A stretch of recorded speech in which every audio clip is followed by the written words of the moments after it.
Salve, camaradas! O tema do vídeo de hoje é os prisioneiros do colonialismo cultural, a unidade entre identitários e anti-identitários.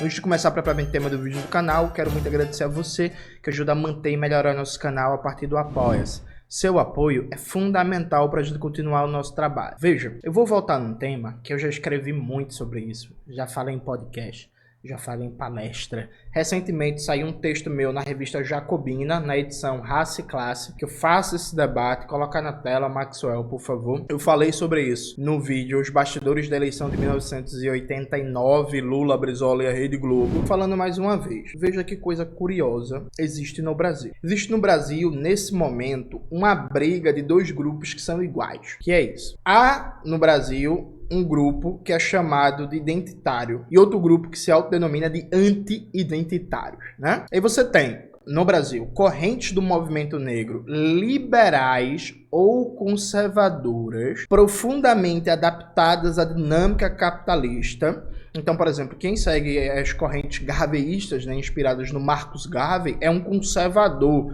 né, é uma pessoa com tendências, porque o Marcus Garvey, inclusive, era bastante conservador, muito conservador. É um cara que chegou a ter parcerias com a Ku Klux Klan, uma figura que chegou a elogiar Hitler e por aí vai. Então, você tem desde aquelas pessoas que acham que o racismo no Brasil vai ser superado com políticas de maior representatividade no mercado capitalista ou no Estado, então basta garantir mais representatividade, basta garantir mais oportunidades. Algumas fazem isso numa perspectiva liberal, outras fazem isso numa perspectiva garveísta. Ambos estão dentro de uma ótica de manutenção do sistema capitalista, né? E aí você tem do outro lado, normalmente não só marxistas, desenvolvimentistas, alguns nacionalistas, que se colocam como anti-identitários. Só que as duas turmas, elas partem da mesma perspectiva teórico-metodológica, que é ignorar o debate brasileiro crítico sobre a questão racial. E aqui eu vou explicar para você. É inegável,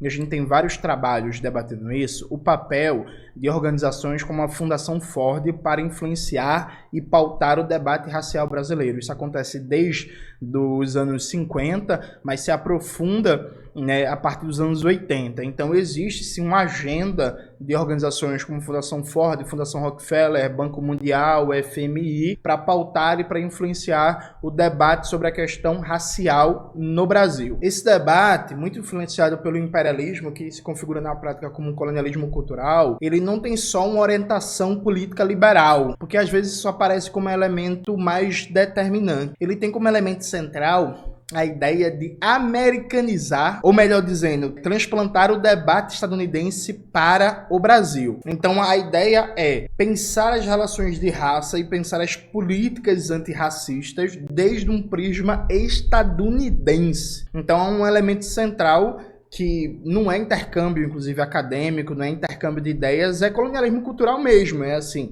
É a Fundação Ford, é a Fundação Rockefeller, é o FMI, é o Banco Mundial, são ONGs, instituições, financiar estudos, financiar projetos adaptados à compreensão que eles têm da questão racial de acordo com a realidade, inclusive, estadunidense. Aí, do outro lado dessa disputa, vem os guerreiros contra o identitarismo, né? Esses guerreiros contra o identitarismo, eles adoram denunciar a guerra cultural, eles adoram denunciar a agenda estadunidense, eles adoram denunciar a Fundação Ford, a Fundação Rockefeller, mas eles denunciam não na perspectiva de enfrentar uma perspectiva liberal baseada no colonialismo cultural da questão racial no Brasil. É quase que para negar a questão racial, no sentido de que existe racismo e dominação racial no país, e recuperar um Gilberto Freireanismo de contrabando, né? Então é como se não, na real, na prática, é uma recuperação de Gilberto Freire. O Brasil é um país miscigenado, aqui não existe problema racial tal como nos Estados Unidos, e aí tudo isso é identitarismo. Vamos falar da questão de classe, vamos falar da questão econômica, como se a configuração de classes do Brasil tivesse afastado da questão racial. Eu até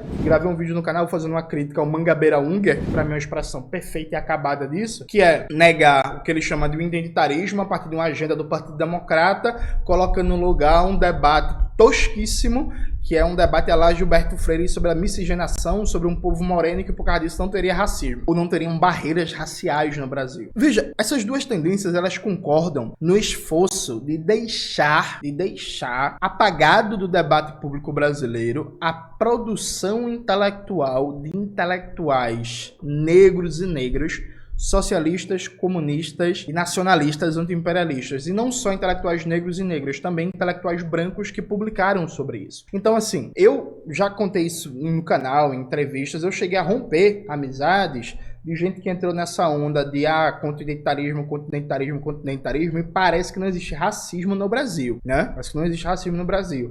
E eu já questionei vários deles. Eu falei, menino, vem cá.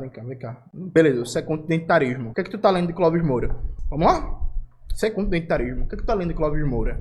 O que é que tu tá lendo de Beatriz Nascimento? O que é que tu tá lendo de Lélia Gonzalez? O que é que tu tá lendo de Conceição Evaristo? O que é que tu tá lendo de Darcy Ribeiro? Sabe? O que é que tu tá lendo do professor Kabengele Munanga? Sabe? O que é? Quais são as ideias que tu tá divulgando? O que é que tu tá lendo do pensamento negro marxista caribenho? Da produção negra marxista cubana? Não, beleza, continentarismo. Mas existe racismo no Brasil. Existe continentarismo, mas existe um problema de opressão na mulher. Existe um problema de opressão contra a mulher no Brasil. Existe? Não existe? Pronto. O que você está lendo? O que você está divulgando? Qual é o debate que você faz? Por que caminho você está indo? Sabe? Tipo, assim, é impressionante como, seja marxistas, sejam desenvolvimentistas, trabalhistas, socialistas, você tem todo um processo de recusa histérica ao chamado identitarismo, que na prática são movimentos que se colocam na perspectiva de combate às opressões, não uma recusa histérica, em bloco, irracional, coisa que você não vê no sindicalismo. Então pode existir um sindicalismo corporativo, pelego, burocratizado, mafioso, que existe no Brasil há muito tempo, não é de agora, e ninguém recusa o sindicalismo em bloco. A galera faz um debate que é preciso recuperar o sindicalismo brasileiro, mudar o sindicalismo brasileiro, criar um sindicalismo combativo, classista, radical, mas no caso do movimento negro, no movimento de mulheres, do movimento indígena, no movimento LGBT, não. Há uma recusa em bloco ao identitarismo.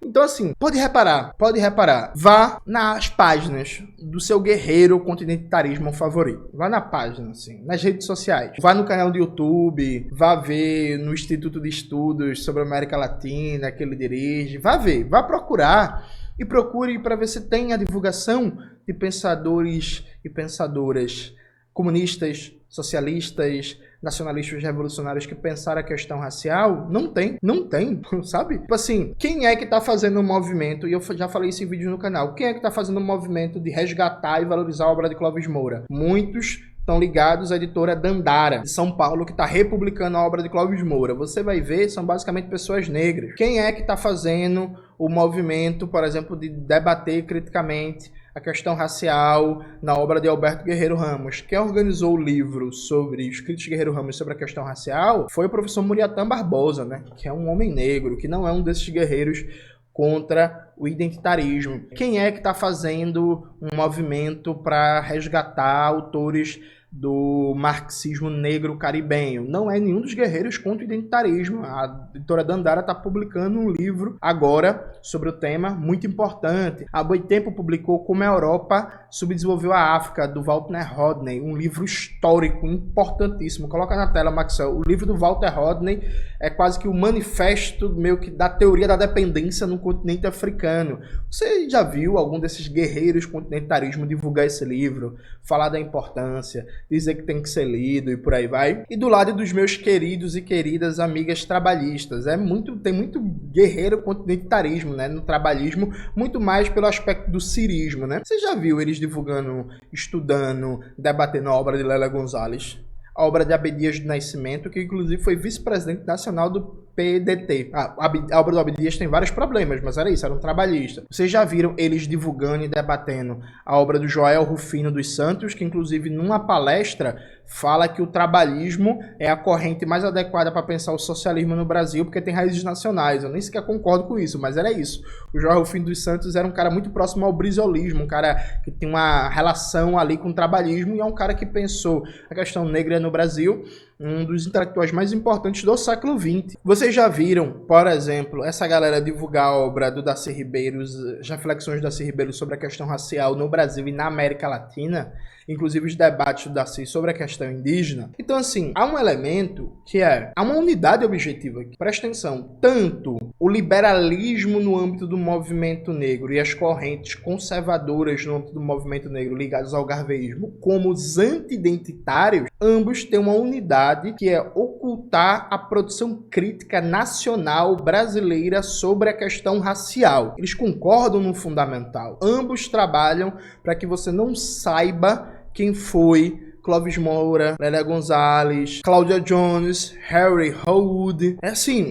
Eles trabalham para que você não conheça, né? Tanto o debate marxista estadunidense, quanto o debate marxista do Caribe, quanto o debate marxista africano, quanto o debate marxista, socialista, nacionalista, anti-imperialista brasileiro, percebe? Então, eu repito o desafio para você. E aí eu tô falando mais da questão racial, que é onde eu tenho um domínio mais sólido, mas a mesma reflexão vale para a questão da mulher e para a questão LGBT, né? Que é assim, essa galera não tem compromisso com resgatar o pensamento nacional. Não tem compromisso com resgatar não só a produção teórica, como as experiências práticas. Então, por exemplo, quantas vezes você viu os anti-identitários, que ficam falando de movimento feminista, resgatar experiências como os comitês de mulheres contra a guerra da Coreia, que conseguiu organizar um grande movimento de massas no Brasil e impediu com que o Brasil se envolvesse diretamente na guerra da Coreia, mandando tropas para lutar no fronte, né, durante o governo Eurico Gaspar Dutra, ou resgatar experiências das mulheres nas campanhas contra a carestia, ali no final dos anos 70, no começo dos anos 80, num grande movimento de massas que ajudou a pôr fim à ditadura empresarial militar. Quantas vezes você viu esses identitários resgatarem experiências históricas como essas de mulheres trabalhadoras em luta internacionalista, em luta proletária, incidindo diretamente no debate econômico brasileiro? Eu desafio você a me mostrar. Vocês entenderam? Então, assim, na prática, tanto em média, não todos, mas em média, tanto os anti-identitários quanto os mal chamados identitários, aqueles que realmente são liberais, eles estão presos a uma dimensão de colonialismo cultural. Eles pautam suas ideias por o debate estadunidense, seja de negação, seja de crítica. Porque, veja, o sujeito que diz, o Brasil não tem racismo, aqui é um país miscigenado, ele está fazendo uma contraposição aos Estados Unidos. Ele não está olhando o Brasil, ele está olhando os Estados Unidos e vendo no reflexo, é como se os Estados Unidos fosse um espelho, né? Ele olha o espelho estadunidense e no reflexo deformado ele vê o Brasil. Então, se os Estados Unidos teve regime de segregação racial, apartheid institucionalizado, bem sistematizado, e aqui no Brasil não existe problema racial, sabe? Então ele ignora o Brasil. Inclusive, o próprio senhor Gilberto Freire, cá entre nós, vamos gente, o senhor Gilberto Freire, a obra dele é basicamente, não negando a criatividade literária e alguns elementos de inovação, mas é muito o debate da antropologia cultural estadunidense dos anos 20 e 30, né? Então ambos estão de costas para a realidade nacional. Ambos estão de costas para a realidade da América Latina. Ambos estão de costas, inclusive, para a própria produção crítica do marxismo africano. Veja, gente, tem uma coisa que eu destaquei no prefácio do livro Pátria Socialista ou Morte, o Marxismo Latino-Americano e Caribenho. Nesse livro também tem textos de marxistas caribenhos debatendo a questão racial. Bota na tela, Maxwell. Leiam o livro, gente, por favor, que ficou muito bom. Vocês vão ter acesso a reflexões de marxistas caribenhos que talvez vocês nunca tenham lido. E aí, no prefácio desse livro, eu lembro um fato básico. Quando a gente lançou Revolução Africana, em 2019, livro organizado por mim, pelo Gabriel Landi, era muito difícil achar circulando no mercado brasileiro textos de marxistas africanos. Então, assim, a gente colocou disponível à mão do público brasileiro reflexões do Amilcar Cabral, do Samora Marshall, do Agostinho Neto, do Eduardo Mondlane, do Thomas Sankara e por aí vai. Veja, eu e Gabriel Landi, o Gabriel Landi trabalhando na editora Lavra a Palavra, começando. Eu, quando lancei a Revolução Africana, tinha acabado de sair do concurso na Bahia, né? Então, assim, tava meio que desempregado, começando a tentar construir uma carreira profissional a partir do meu debate intelectual, teórico, e assim, foi dois jovens em situação precária, fudidos. Na época, a gente gente não era a direção nacional do antigo partido, não era nada, é isso. Foram dois caras que se juntaram e falaram assim, velho, é importante ter esse material para fazer a disputa política, para fazer a batalha de ideias no Brasil. Vamos fazer esse livro, Jones? Vamos. Aí o Gabriel Landi, a gente foi lá e fez o Revolução Africana. Vocês já repararam que nenhum guerreiro contra o identitarismo foi lá, porra, tá tendo muita força, né? O liberalismo no âmbito do movimento negro, muito esse debate liberal estadunidense. Pô, o que é que a gente faz, né? Esse professor universitário, que tem laboratório, que tem bolsa, que tem bolsista, que tem centro de pesquisa, que tem grupo de estudo, que lê 4, 5 idiomas. Não, pô, vamos se organizar aqui e vamos fazer uma coletânea de autores e autoras africanos, marxistas, anti-imperialistas, revolucionários,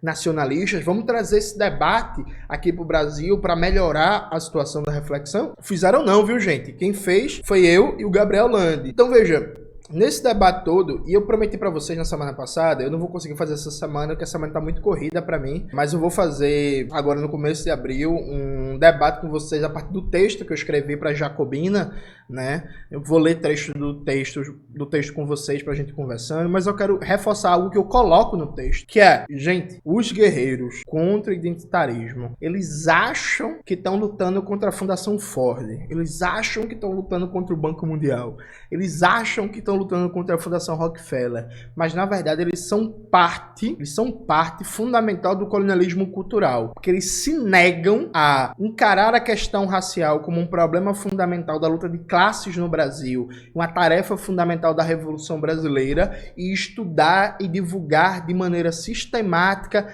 a produção socialista, comunista, nacionalista, anti-imperialista sobre a questão racial no Brasil, além, é claro, das experiências práticas. Então, assim, se todo miserável que é anti-identitário, que tudo é identitarismo, se todas essas figuras, inclusive você que é marxista branco, professor universitário, e que você é um guerreiro contra o identitarismo, se todo mundo que fosse um guerreiro contra o identitarismo tivesse empenhado, por exemplo, em divulgar a obra de Clóvis Moura, ele provavelmente seria um dos autores mais lidos da esquerda brasileira, né? E aí, gente, por que vocês não divulgam a obra de Clóvis Moura? Por que vocês não estudam a obra de Clóvis Moura? A obra de Nelson Werneck Sodré, de Lélia Gonzalez, de Joel Rufino dos Santos, de Alberto Guerreiro Ramos. Por quê? Por quê?